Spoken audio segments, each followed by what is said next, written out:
Hi guys, so this is our second video for exercise 8C, follows directly on from the last one. So if you have not watched video 1, you need to go back and watch that first because this will not make sense for you. So we're moving on and we're going to be having a look at the angle of inclination of a tangent, basically the gradient of a tangent.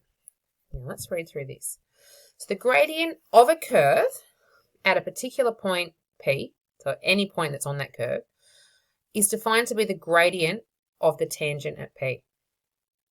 So the gradient of the curve at P is thus the value of the derivative at P. So let's look at the yellow stuff. So the gradient of a curve at P is the value of the derivative at P. So we're basically going to have a function. We're going to find that derivative, which we've done up above. If we have a point that they've given to us, we can pop that in and we can actually find the specific actual gradient at that point. So that's steepness of a tangent. Remember, steepness and gradient are the same thing. So the steepness of a tangent can be expressed either by giving its gradient or by giving an angle of inclination. So we'll have a look at both of those now down below. If that doesn't make sense there yet, don't worry. We'll have a look at questions, and as we actually physically do it, it'll make it a lot more sense to you. Example 8, part 8. Differentiate the function x squared plus 2x. Now, we can do that straight up because we've done that. So we can differentiate by finding f dash of x. And the rule was take the number down the front, take 1 off that power. Power down the front, 1 off the power. 2x plus 2 it becomes. If you need to practice, stop and do that right now. Okay, before we go on, just because we have been looking at functions and looking at how to draw them for so long, I'm going to draw that function over here. Because although at the moment we're looking at this algebraically, we are going to be looking at that a lot graphically very soon as well. So if you want to pause it and have a go at drawing it, you need to do that. So we need to factorize this, find the zeros, find where it cuts the x-axis, and we'll quickly draw a sketch of that, which you guys know how to do. So let's pause it and let you have a go at that now. Okay, so if you have a look at the right over here, I've done a quick sketch of what that function actually looks like. I factorized it, set it to 0, set each part there to 0, found my zeros as 0 and minus 2. I know it's positive because there's no minus at the front of the x squared, and that's what it looks like. It's going to help us just get a little bit of an understanding or further understanding for the next part. So we've found our first derivative for part A, okay, then that represents the gradient of the tangent. We don't know where that tangent is. It's a representation of a tangent that would be at any point on that graph, but we're going to have a look at a specific point, and that's going to be part B. It says find the gradient and angle of inclination of the curve at the origin. The origin is what point? The origin is 0, 0. So if we want to find the gradient of that at 0, 0, we are going to sub in to this equation here, our first derivative, our point x equals 0, and we are going to get a value of 2. Okay, so f dash of x is 2x plus 2. We want to find f dash of 0, which is 2 times 0, plus 2, which is 2. So the gradient of the tangent at the origin is 2. Now, what would that look like? What would the tangent look like at the origin? Well, that would be a line like this. So that's the line. That's the equation of that line, y equals 2x plus 2. But that is our gradient at that point there would be actually equal to 2. Okay, the second part of that question said to find the angle of inclination. We've got the gradient. So do you remember what the angle of inclination was? Remember we had m equals tan theta back in a couple of topics ago? Well, our m is 2, so I've got 2 equals tan theta. So if we go tan to the minus 1 of 2, we get theta, which is equal to, pop that in your calculator, 63 degrees, 26 minutes, and that's that angle in there. Okay, so we had a function, we differentiated to get a tangent at a point. We've been told that the point was the origin that we wanted to have a look at. So the gradient of that tangent at the origin is 2. we can think of it as an angle of inclination of 63 degrees, 26 minutes. Remember, we went from the x-axis up to get that. Now it's saying in part C, find the gradient and the angle of inclination of the curve at the point A minus 2, 0. We might do that over here. We're going to have enough room over there. Okay, so we had our f dash of x being 2x plus 2. We are at the point A, which is minus 2, 0. So just double check the question. Find the gradient and the angle of inclination at that point. So where is that point? That's over there. So that's going to be the line is there. That's what that's going to look like there. Now, straight up, you should be thinking back to our functions topic. Well, a line that goes that way is going to have a negative gradient, isn't it? So graphically, we've got some information, but even if we didn't have the graph, we could work this out. We want to find f dash of minus 2. Don't put the 0 in because that's the y point. We want the x point. It's going to be 2 times minus 2 plus 2, which is minus 4 plus 2, which is minus 2. Okay, so it also wants us to find an angle of inclination there. But our angle of inclination here is that one there. So remember, that's the angle that is between the x-axis and the line, okay? So we might call that one alpha. So I need to think about what that means. Have a little think for a second. So if I think about what that actually means, let's think. If you pop that in your calculator, your m equals tan theta, like you did before, and you get minus 2 is equal to tan theta. So theta is the inverse of tan to the minus 2. And what you'll end up with if you put that in your calculator is that theta is 63 degrees, or minus 63 degrees, 26 minutes. So you need to know what that means. And we've done this before on the last topic, okay? So you can either think of that as being minus 63 down here, going backwards, so 63 degrees, 26 minutes, which is the same as this. This would also be 63 degrees, 26 minutes. But we want this one. So the whole thing's 180 degrees. So we want 180 degrees minus our 60 degrees, 23 minutes. So our angle of inclination, sorry, I've just lost my spot there. There we go.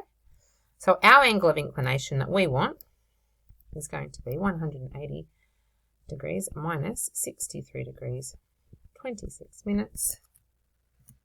Pop that in our calculator. We are going to end up with 116 degrees, 34 minutes to the nearest minute. Part D, we've actually already done. Part D says sketch the curve and the tangents marking the angles of inclination. Now, I've already done it. So if I was in an assessment task there, that has been something I've already done. I've used it to help me work my way through there, but you didn't need to do that. You could have done A, B, and C without the diagram as well, looking at it algebraically. Okay, let's move on to the last couple in here. Example 9, find the point on the function 6x minus x squared where the tangent is horizontal, then sketch the curve. Okay, so we need to be getting to the point soon where we understand what we need to do. As soon as we see the word tangent, okay, we're going to know, okay, we want to differentiate. We want to find f dash. When a tangent is horizontal, so think of what horizontal means. So our tangent is going to be a line that goes that way. What is a gradient of a line that is flat? The gradient is nothing. There is no gradient. So that's what that's telling us. We're going to differentiate to find our tangent, and it's going to be equal to 0, the gradient, and we're going to basically work backwards and we're going to find that point. So let's do that. F dash of x is equal to 6 minus 2x. So if you need to pause and practice and make sure you can get that, go and do that using our rules that we've learned further up the page. So f dash of x is equal to 6x minus 2x. That represents our tangent, or the gradient of our tangent. Our question says that our tangent is horizontal, it has 0 gradient. So we're going to find where 6 minus 2x is equal to 0. Okay, let's organise that. You're all good at doing this one now. A couple of ways to do it. I'm going to do it this way. Minus 6 minus 6. I've got 2x. Minus 2x is equal to minus 6. Divide by minus 2. Divide by minus 2. X is equal to 3. Okay. That is not the final answer. Okay, we still need to find our y coordinate. Now, we are not going to go back into our f dash of x to find y, because that's not y, that's f dash of x. To find y, we're going to go back here. F of x is y. So to find our y, we need our y, which is f of x. And we're going to pop our x equals 3 into this equation here. So we're going to have 6 lots of 3 minus 3 squared. 6 3 is 18 minus 3 squared, which is 9. 18 minus 9 is 9. So our point is 3 and 9. Let's sketch that curve and see if we can make any sense of that. Okay, so if you want to pause it now and have a go at sketching it, we know that there's a minus in front of that x squared, so it's going to be a negative curve, so it's going to be upside down. So I'm going to set that curve to 0 and factorize it. So I'm going to pull an x out. I'm going to have 6 minus x. It's going to be equal to 0. It's going to cut the x-axis at x equals 0. And 6 minus x equals 0, or 6 is equal to x. So I've got a point here, and we've got a point here. It's going to be upside down like that. Okay, we can find our stationary point or our turning point up there. Remember we did x equals minus b all over 2a. We just need to be really careful with that curve because it actually looks like minus x squared plus 6x. So minus b over 2a would become minus 6 over minus 2, which is 3, and that matches with our point we found here. If I sub that 3 back into there, I'm going to get 9. So our turning point there happens at 3 and 9, which is interesting and actually totally makes sense if you reread that question. It said find on that function where the tangent is horizontal. We said the tangent was horizontal at that turning point, and it is. If I pop in that tangent, that horizontal tangent there, it's a line through there. It's horizontal at 3, 9, 0 gradient, and that's what we've just found. Let's have a look at the next question. Lucky last one, I think this one is for today. It says find the points on the graph of f of x is equal to x squared minus 5x plus 4, where the tangent has a gradient of minus 3 and where the tangent has an angle of inclination of 45 degrees. Part A, let's find f dash of x. Okay, f dash of x is equal to 2x minus 5. We want to find where it has a gradient of 3. Well, this is the gradient of our tangent, so we want to find where 2x minus 5 is equal to minus 3. Let's rearrange that and find x. I want you to pause the video and do that now for me. Okay. So hopefully you've got the same as me. You've got x equals 1. Now, it wants to find the point. When it's talking about point, it wants the coordinate. It wants the x and y coordinate. I've only got x. I need to find the matching y coordinate. So I need to find out what f of 1 is. So it will be 1 squared minus 5 lots of 1 plus 4. That equals 0. So the point is 1 and 0. I'm going to write a little sentence at the end, or try and get you guys to start to do that. Find the points where the tangent has a gradient of minus 3, has a gradient of minus 3 at the point 1, 0. And I've just written that in a sentence at the bottom. Let's have a look at part B there. Part B says the tangent has an angle of inclination of 45 degrees. Okay, when we looked at angles of inclination, we looked at m equals tan theta. Our theta is 45, so tan of 45, what does that equal? That actually equals 1. So we've got our gradient. We know that our f dash of x, which is 2x minus 5, equals 1. And let's solve that for x. So I've just quickly solved that while I pause my video, and I've got x is equal to 3. Let's find out what the y coordinate is. We pop that back into our original function, and we're going to get f of 3 is going to be 3 squared minus 5 lots of 3 plus 4. This equals minus 2. So the point we're after is 3 minus 2.